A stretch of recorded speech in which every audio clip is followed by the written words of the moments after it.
দুঃসংবাদ যেন পিছুই ছাড়ছে না সাকিবের। বাংলাদেশে ফেরা, দেশের জার্সি গায়ে আর খেলা হবে কিনা সেটার সঙ্গে যোগ হলো বোলিং অ্যাকশন নিয়ে ইসিবির নিষেধাজ্ঞা।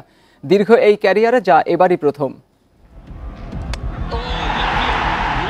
সাকিব আল হাসান, যার নামটাই একটা ব্র্যান্ড, কিন্তু তাতে মরিচা পড়তে শুরু করেছে।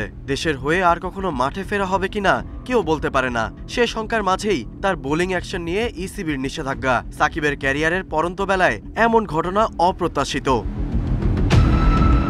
সাউথ আফ্রিকা সিরিজে দলের জায়গা হারানোয় সেপ্টেম্বরে কাউন্টি চ্যাম্পিয়নশিপে সারের হয়ে এক ম্যাচ খেলতে গিয়েই বিপদে পড়লেন টাইগার অলরাউন্ডার। ২ ইনিংসে ৬৩ ওভার বল করে নেন ৯ উইকেট। সেই ম্যাচের আম্পায়াররা তার অ্যাকশন নিয়ে প্রশ্ন তোলেন। প্রায় ১ মাস কেটে যাওয়ার পর তার বোলিং অ্যাকশন নিয়ে ওঠে প্রশ্ন। ২ ডিসেম্বর অ্যাকশন পরীক্ষা দেন সাকিব। ডেলিভারির সময় কোনোই ১৫ ডিগ্রির বেশি বেঁকে যাওয়ায় এমন কড়া সিদ্ধান্ত ইসিবির। ২০০৬ সালে আন্তর্জাতিক ক্রিকেটে পা রাখা সাকিব এখন পর্যন্ত ৩ সংস্করণে খেলেছেন ৪৪৭ ম্যাচ, নিয়েছেন ৭১২ উইকেট।